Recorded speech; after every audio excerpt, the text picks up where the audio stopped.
So it has been a little while since we've done a Q&A, and I thought, well, let's go through a few things, shall we? Because these are some common ones and some things that are not necessarily questions, but just topics that I think are interesting to talk about, and it gives me an opportunity to do so. That's something that I do enjoy about making TikTok videos, by the way, is being able to respond to a comment with a video, because it's often inspiration for a video and it's clear to make. Anyway, it doesn't matter. First question, or first statement that I think is an interesting one. Get CEX to sponsor you. I would love that. However, they don't do sponsors, I don't think. They basically, at this point, rule the market when it comes to secondhand gaming, especially since, like, Game quit and, like, you can't... See it this way, right? If you guys want to go and buy a physical game, where do you go? I'm curious. I'm genuinely curious. What do you do? I know that some people use Amazon, but that almost feels like getting a digital game and having the physical thing delivered.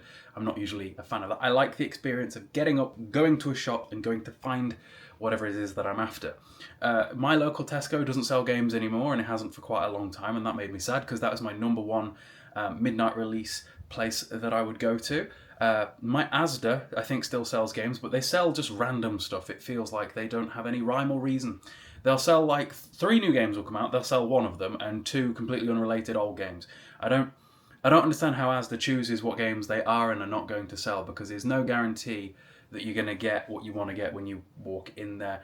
Then there's Game, and I feel like most games these days are on the way out too. Like, if I want to get a game, I've got to go into the back of a Sports Direct and find it. Game itself is on its way out, let's be real. If Game is still around in 5 more years, I'll be very shocked.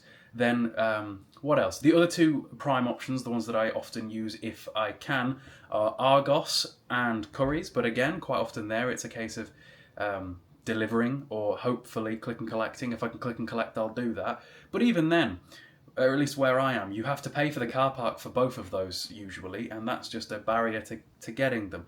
It's made it very hard to do it, and therefore, because of that, I think that CEX is just the prime physical game retailer. Like, I would be very sad if anything was to happen in terms of CEX closing down, but I don't think they're ever gonna, because at this point especially, they are probably the leader in the market when it comes to physical games, especially now that Game stopped doing second-hand stuff. If you want a second-hand game, where are you going now? It's CEX. Or, hopefully, you get maybe very lucky in a charity shop, but no one is going to a charity shop with a specific game in their mind that they're going to buy. It just doesn't happen. So because of that, I don't think they need to advertise through people like me, because that's the reason that companies do sponsors, is it's advertising at the end of the day. They pay to put their branding in front of however many viewers we have. Now on YouTube I don't have enough viewers to have sponsors, it's just not there yet. On TikTok though, my CEX videos over the last couple of months have got millions of views in total, and companies would genuinely pay tens of thousands of pounds for millions of views. That's how that works. But because CEX is such a big company, they don't have to. It's why you don't see some massive companies on TV ever advertising. You'll see companies like Ford and VW and things like that advertising their cars, but you'll notice how you'll never see Lamborghini or companies like that advertising, because they know that they're making their money no matter what happens. They know that they have their customers and that is all they ever need. And CEX doesn't need to pay people like me to get the sales that they need. If they did, they would, and because they don't need to. It's one of them where real life is telling about that. However, I know that because of the way that different CEXs work, it depends whether it's corporate or a franchise.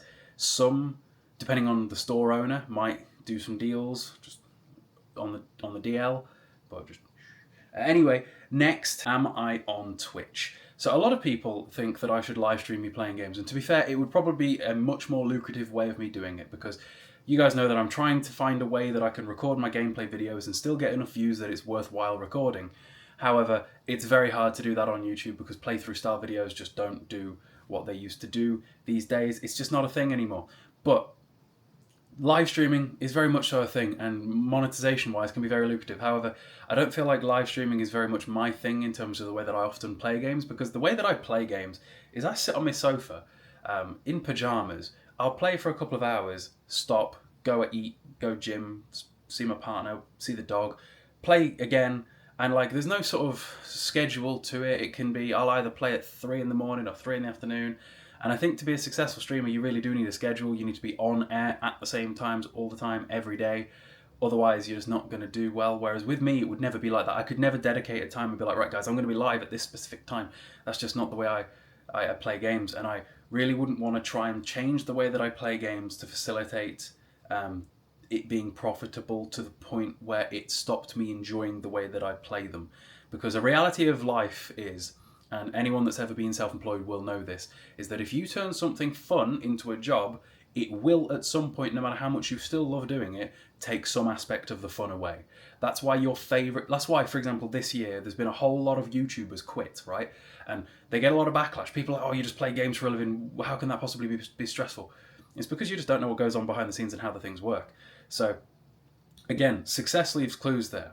Everyone that has ever made anything a career or a job takes some aspect of the fun away, and I'm being very careful to not lose aspects of the fun around gaming, because I already turned one of my hobbies into a fitness passion thing, and it hurt that. It hurt the fitness. It definitely did. And I've got to be careful not to do the same thing with gaming. So I don't live stream because I think it would take something away from my experience of playing games and the way that I do it. Whereas recording doesn't, because I can record on my own terms and have the video go out when I want it to, regardless of the time that it was filmed. So for example, earlier on today I uploaded a video of me playing through Matrix. That was recorded at like 1 in the morning. I just had it uploaded at 2 o'clock in the afternoon because I can do that. Whereas if I was live streaming, then live streaming at 1 in the morning may have not been productive, because the majority of the people that follow this account are adults with jobs that are probably not awake at 1 in the morning, you know? So it wouldn't have been very productive. So I don't live stream. And that's why. I'm not saying I never will, because maybe I will, but right now that's sort of my thought process as to why I don't. Next up, again, less of a question, more just a topic that I enjoy talking about. Saints Row 4 is one of those games that's so bad it's good, at least for me. I disagree. I don't think Saints Row 4 is a bad game, at all. I think that it's a game that was unnecessarily hated on because it changed the formula of what came before. But I wouldn't have wanted just more Saints Row 3, because Saints Row 3 already didn't feel like Saints Row 2, and that was possibly a little bit of a downgrade. When it comes to ranking the franchise, for me, I think that Saints Row 3 might be the worst one. Saints Row 4 is probably the second best one, then Saints Row 2, then Saints Row 1, then Saints Row 3. Because Saints Row 4 is just, it's a whole lot of fun to me. I don't think it's a bad game. I think that it's a very silly game. I think it's a game that kind of derailed the future of the franchise a little bit, because how do you go back to being just an on-ground GTA sort of clone when you've previously had superpowers? It's kind of hard to go back from that. But being the fourth in a franchise that probably was towards the end of its lifespan anyway, did it need to go back from that? I doubt it. I think Saints Row 4 is great fun. Like I said in one of my TikTok videos, it's one of the only games that for some reason it incentivizes me to do the collecting in. Like, there are very few games where the collectibles mean anything to me and I can be bothered to bother doing them. Like, I will never collect a flag or a feather in an Assassin's Creed game. I just don't care. They don't provide me with anything. But the fragments of data, or whatever it is in Saints Row 4 that are floating around the place that you can use the different powers to obtain, and obtain more powers through, for some reason there's something that's kind of fun about collecting those, and I always did. So I've got a bit of an itch to play Saints Row. And the good thing about playing through franchises like this, and I quite enjoy it, is that because each game in the franchise is not just the same as what came before, it's more fun to do one after another. If every game in Saints Row 1 to 4 was just like Saints Row 1 and 2, it'd be like playing the same game 4 times in a row, near enough. But instead it's like Saints Row 1 and 2 are very similar, Saints Row 3 is kind of a different thing, and then Saints Row 4 is like a massively different thing than all of the ones that came before. So it's kind of like playing 3 different games, despite playing 4 different games in the same franchise. Whereas sometimes you'll play a franchise of games where every game is so similar that it's like, oh, this is taking a while. It's why I'm capable of playing through all the Assassin's Creed games without getting bored as well, because there's so many different eras in Assassin's Creed that it changes up how the gameplay feels and plays, that it kind of doesn't feel like you're playing the same game over and over again. Like Assassin's Creed 1, 2, Brotherhood of Revelations, they all feel about the same because they're all running on the very similar engine with the same control style. And then 3 and 4 are their own thing as well, and they play differently to the ones that came before. And then Unity is its own thing that was sort of devolved a little bit into Syndicate. And then Rogue is kind of like Black Flag as well, and 3. So there's Rogue, Black Flag, and 3 that all feel about the same. And then you've got Origins, Odyssey, Valhalla, and I suppose coming soon, Shadow, that are all about the same as well. So you see how, even though it's one massive long franchise and people are, oh, it's always the same thing, it's really not. And because of the different eras of the games and how they feel, it doesn't feel like you're playing the same thing. But yeah, you see how this is the sort of thing that I would have struggled to make a video about had I not had that statement said. This is the way my brain functions. I will never script a video. I can't do that. I'm really awful with written word. If I try to sit down and write a script to a video and know what I'm going to say before I say it, it ain't going to happen. Instead, I just turn the camera on and go off things that have inspired me to say things and just talk at the camera. It's kind of, that's my everybody's got their own sort of skills and abilities. My skill is being able to be pretty fluent and off the cuff with spoken word, but written word, not the case at all. Like I remember when I was doing my GCSEs 10 years ago, I was doing my mock for English literature, and I got a U, which is the lowest grade you could possibly get at the time, like it was ungradable. I managed to get it up to a B by the time the actual exam came around because I learned what they were looking for, but at the time I was just that bad that I couldn't do it because I speak, I don't write, you know? Anyway, next one, we're 10 minutes in and I think I've covered 2 things, good lord. No, we've covered 3 things. Here's one, another statement that's inspiring me. I completely stopped gaming on PC after I got a PS5 and an OLED. I'm too comfortable. I agree. I can see that. A lot of people ask me why I don't use my PC for gaming more because you guys can't see it. It's always off frame.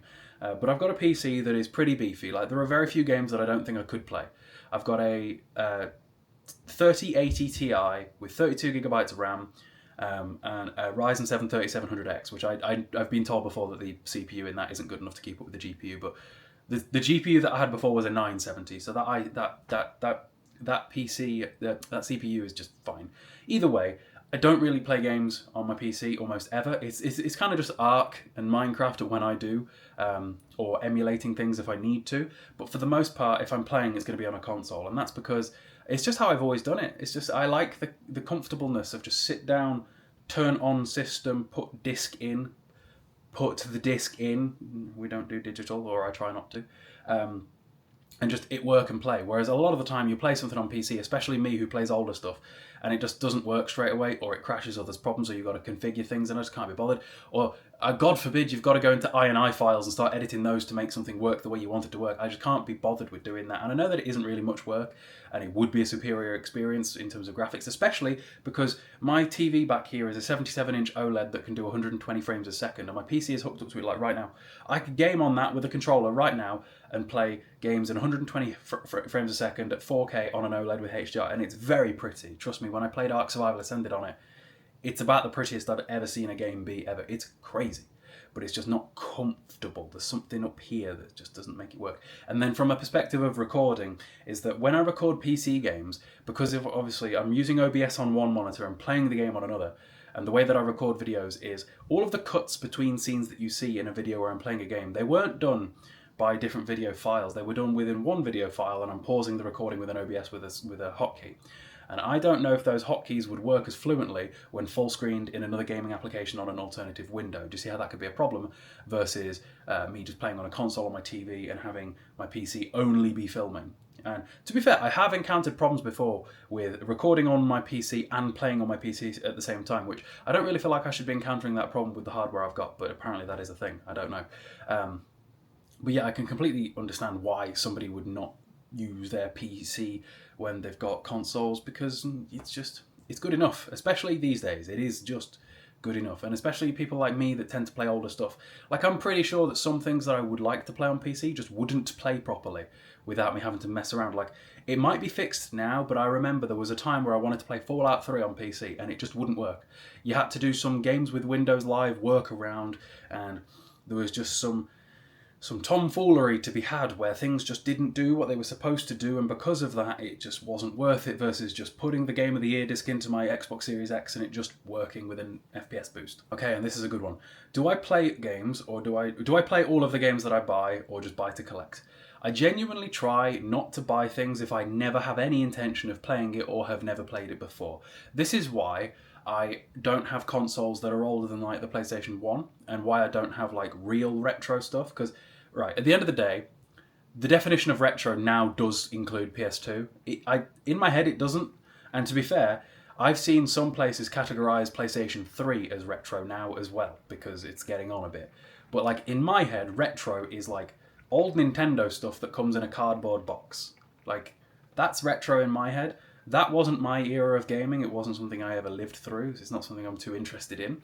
And some people will ask me why I don't visit like real retro gaming shops rather than CEX. It's because these real retro gaming shops are typically more catered towards the people that are after those sort of cardboard box style Nintendo stuff versus PS2 era and beyond. And yeah, I try to only buy stuff that I have any interest in playing. It's why I don't have loads of PlayStation 1 games. Like, these back here, those PlayStation 1 games there, that might be all the... No, that is nearly all the PlayStation 1 games I own. It's the 4 Resident Evils, it's Silent Hill 1, and then Tekken 1, 2, and 3 over on my other shelves.